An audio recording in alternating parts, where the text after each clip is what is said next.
Let me start this video apologizing to James Maddison that his picture is not on the thumbnail. It absolutely should be. I'm recording this just after the Leicester Nottingham Forest game, and wow, what a week. What an absolutely roller coaster of emotions. What a performance by Maddison. And this is exactly why, I transferred him in last week. I cancelled all my plans before that, and I decided to, I watched him play against Tottenham, and I just could not think of anyone else but Maddison as the captain for this particular game, especially against Nottingham Forest, who have been so poor defensively. And yeah, then in comes Erling Haaland, and he smashes in yet another hat-trick. It was not something that I was not seeing coming. I posted on Twitter, of course, just before the Manchester derby, that I was expecting, City to absolutely thump Man United. They have been playing like, Burnley, low block defense, absolutely, nothing in the midfield. Christian Eriksen is not a number 6, he's playing there. I don't know why. They have very little going forward other than, some breakaways. And we have seen in the last few years what Man City can do to teams like Burnley. And that is exactly what they did. That annual 5-0 thumping that they give to Burnley, this time was offered to Man United. And the match ended at 6-3, which I thought was very unfair. It could have easily been 10-0 or something like that. The first half itself, I think Man United could have conceded 7 or 8 goals. They were so poor. And yeah, Haaland yet another hat-trick. And my rank dipped from 1.6 million to 3.2 million by the end of Sunday. 100% rank drop. And then, I was really looking for, when you have, the captain playing the last game of the week, it's always exciting because everyone is played out. And now it's your turn to, capitalize on the points and rank. And this week, even though I really thought that I picked a captain who was able to score, would be able to score a good number of points, but the fun was spoiled by a 23-point haul from Erling Haaland. It was not even a hat-trick. He got 2 assists on the top of that. And, it's almost impossible to pay a 23-pointer. And that, of course, did not happen. Another goal from Maddison, and that would have actually leveled up the scores. But just 5 points lost after what happened yesterday. It's a dream, absolute dream. So I went down from 1.6 to 3.2 million, and then I jumped back from 3.2 million to 1.1 million. Imagine a captain haul of 18 into 36 points. That gave me a rank jump of 2 point plus, a 6-pointer from James Justin. That gave me a rank jump of 2.1 million instantly. Wow, that is incredible. And that tells you, how close things are. Just one good return, just one huge differential haul, and it can just turn upside down. And that is why rank still this season, I think, is very, very relevant. In other seasons, somewhere around Gameweek 8-9, you start figuring out whether you're having a good season or not. But this time, I think it's very different. Now we have, how many weeks do we have? 10, 11, 12, 13, 14, 15, 16. So that's like 7 weeks before the World Cup. And I think this is the time to capitalize on, as much as possible, because we are going to restart after the World Cup again, and the template is going to set, and it will take 7-8 game weeks after that to break that. And then we have another wildcard in the play as well. So yeah, I think it's going to be very close throughout the season, and this kind of rank gains, and we have to take risks. We have to take risks to, to jump up the ranks. And This week actually started as a pretty poor one. I think Saturday, everyone had a poor Saturday. Unless you had Trossard. I had an okay Saturday because I had the Arsenal sets and Jesus did well for me. Yet again, a lot of people sold him. I'm not selling him right now. He's on 4 yellow cards. He can miss one more game other than the Gameweek 12 fixture as well. So, but yeah, I'm not thinking about that right now. Let's see what happens then. But right now, absolutely no plans to let go of Jesus.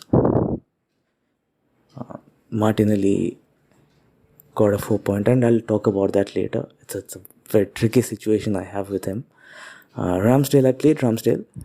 I had a feeling that Leicester could keep a clean sheet in this game, and that is, of course, the reason why I bought James Justin. But yeah, doubling up on Leicester's defense was just too much. I could not do it, and I'm probably going to do it next week against Bournemouth, but that is simply because Ramsdale is playing against Liverpool, and I'm going to absolutely cheer for Liverpool in that game. Other than that, most of the weeks you have to play a premium goalkeeper, and I think the clean sheet from Danny Ward is very rewarding. I like him. I've even backed Danny Ward when he was at Liverpool, and it's quite disappointing the way he has been vilified for a collective fault of the Leicester defense. It's not Danny Ward. It's the Leicester defense which has been horrible this season. He's a pretty decent goalkeeper in my opinion, and yeah, this clean sheet probably means that unless something really, really strange happens, that Gameweek 12 blank where I have Ramsdale who's not going to be playing in that particular game week, I'll probably not have to make a transfer. That's a big thing because now I can actually take some risks. And yeah, so I got just 2 points from Ramsdale. 2 0-pointers this week, of course. Alexander-Arnold, once again, really disappointing. Okay, I'm not going to talk about Alexander-Arnold in this video. I have a lot to say about him. Anyway, so Cancelo got just a 1-pointer. Now, Kieran Trippier has been absolutely mind-blowing for me ever since he has come in. He actually was taken off before Fulham scored a consolation goal, so he kept his clean sheet and even ended up with a bonus point. Anyone who doubled up on Newcastle's defense did not get the Nick Pope clean sheet, which, of course is not going to feel great, where Newcastle were leading a game 4-0 and then ended up conceding so late on. And the midfield, Salah once again just an assist, 5-pointer. Martinelli got 4. He got booked late on. And James Maddison, what a week, what a guy. He should absolutely, he just shouldn't go with England for the World Cup. We should be starting for England regularly because England have absolutely zero creativity in their team right now. And I cannot believe a player like Maddison is not a part of their setup.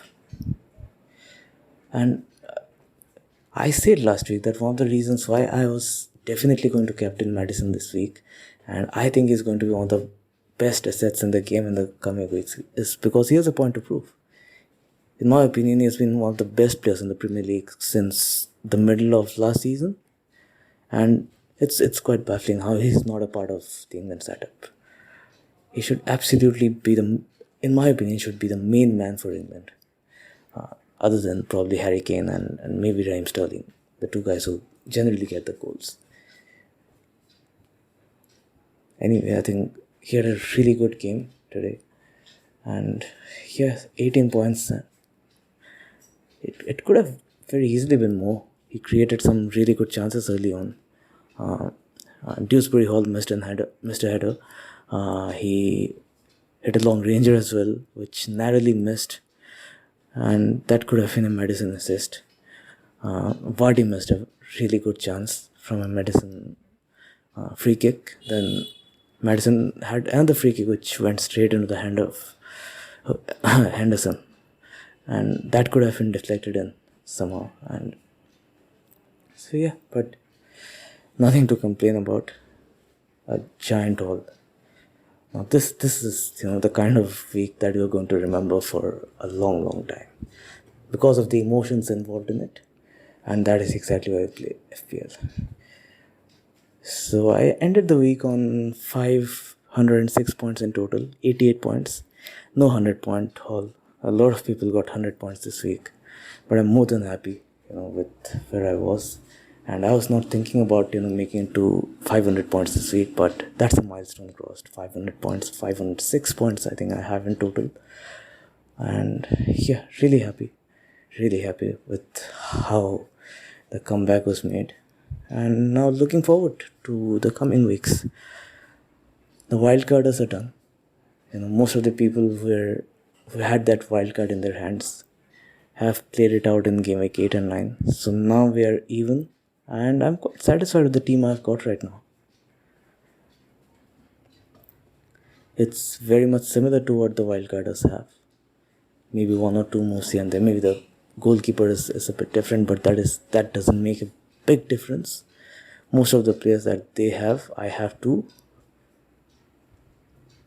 And I have got Jesus and Alexander-Arnold is not in a lot of wildcard teams. Now, I cannot say that he has really been justifying his price tag, but we know what he can do. Yeah, so anyway, so next week, let's move on to the next week's team. And so next week, I'm starting Danny Ward-Cole, not Ramsdale. So it's a double Leicester defense against Bournemouth. Bournemouth have kept quite a few clean sheets at home. They're pretty good defensively. But they don't score a lot of goals. But Leicester are quite poor defensively as well. So, if the double clean sheet goes, I would probably not be too disappointed because I know what Leicester are capable of. And this is the best I could offer from my team. And so I'm not playing Ramsdale because he's up against Liverpool and I'm very sure Liverpool are going to score. And I want Liverpool to score quite a few. So the team bias always comes in. That is completely okay. And Alexander-Arnold is of course going to play. Cancelo is going to play against Southampton. Trippier is going to play. Now the fifth slot is a bit tricky. I was starting Nico Williams, but I've just taken him out because he was taken off at halftime and against Leicester, probably because he was booked. And a game which they were trailing 3-0, I'm sure the manager did not want his team to go down to 10 man or something. I saw a lot of players who picked up yellow cards being taken off, so I'm not deeply worried. I think Nico Williams is probably one of Nottingham Forest's best players. He has been a consistent performer for them, and yeah, he deserves to start. But Aurier did come in, and I think Aurier defensively, which is, I cannot believe I'm saying this, but Serge Aurier was actually defensively quite good in that second half. And so anyway, this is a decision to be made. Right now I'm starting Andres Pereira, and if Mitrovic is fit, that is done and dusted. Mitrovic is going to start. And if he's not, I'm probably have to, I'll probably have to pick one between Nico Williams and Andres Pereira.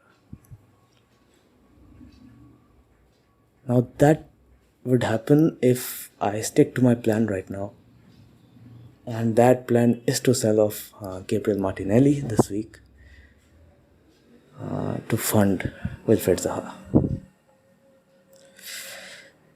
Now this is a move I planned before Gameweek 9.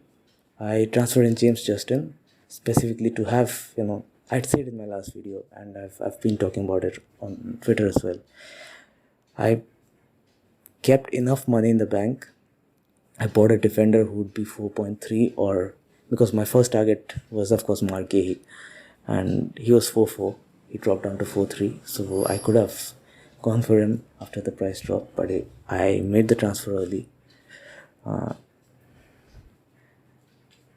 So anyway, I have exact money to go Zaha. Zaha, as expected, he went up in price on Saturday, so he's 7.3 now, and Martinelli, I got him for the base price, so he's up to 6.3, and I have exactly 1 million banks, so that would. But do I really want to sell Martinelli? I think I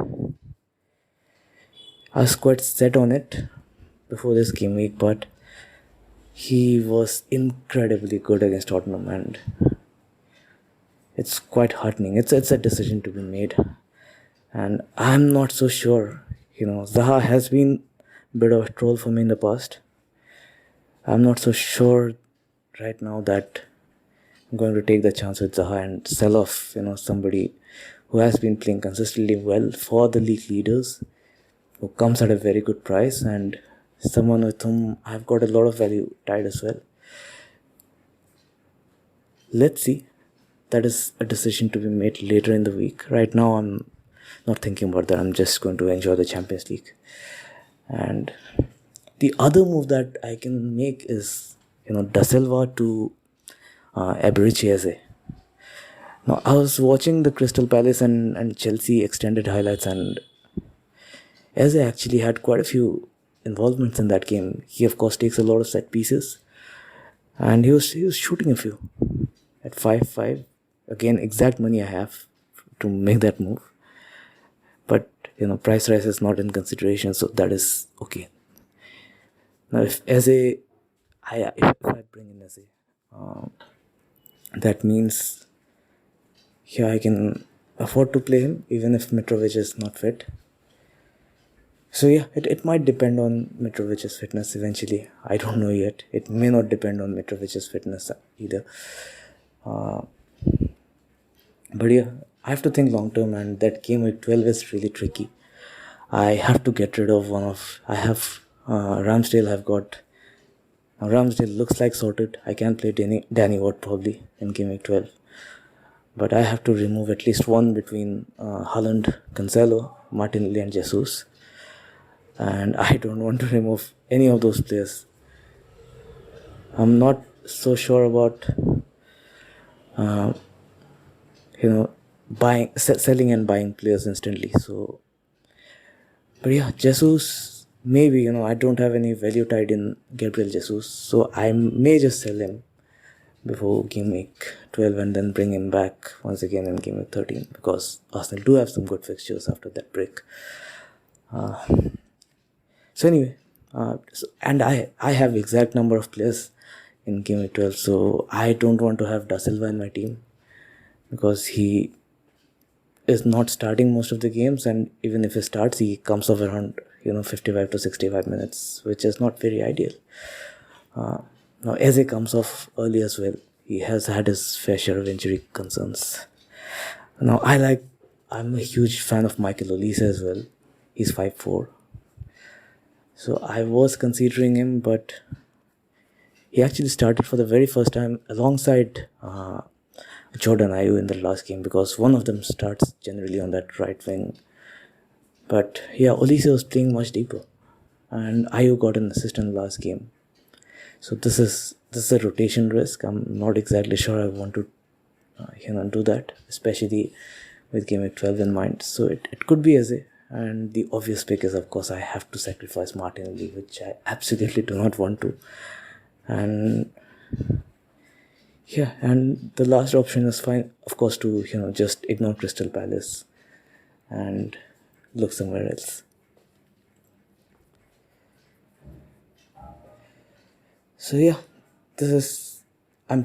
have my armband on Erling Haaland for next week. Now that may change. I'm never going to shy away from captaining someone else other than the most template pick. I don't believe in the permanent captain theory. I was consistently captaining against Mo Salah last season, after his mammoth haul against Man United in Gameweek 9. So you have to pick your opportunities. You can't be stupid also that, Haaland is playing against a weak defense and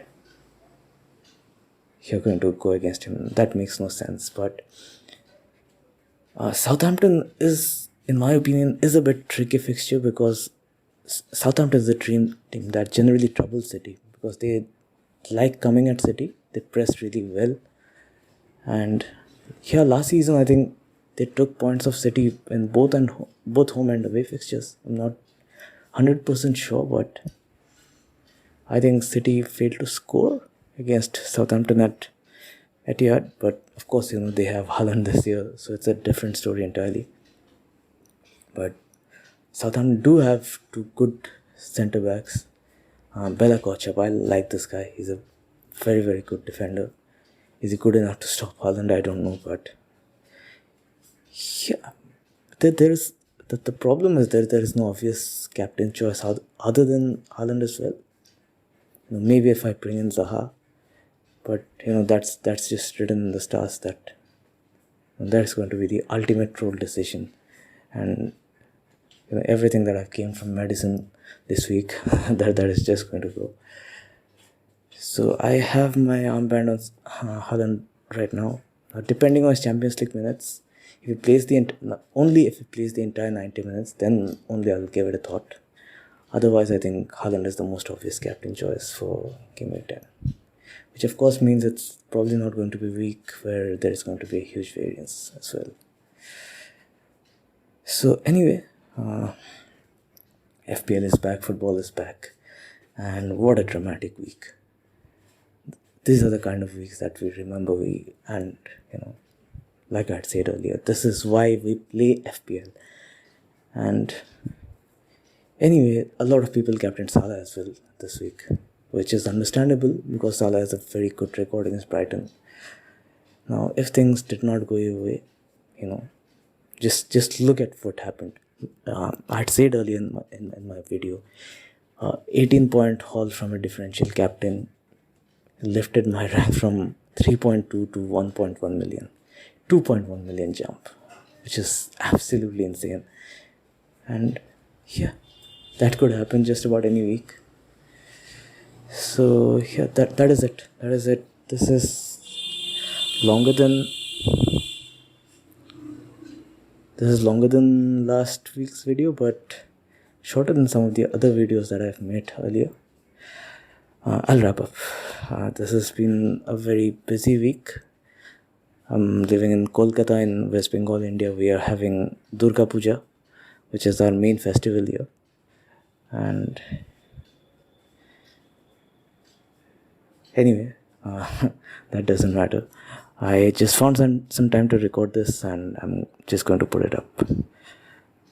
Anyway, yeah, that's it.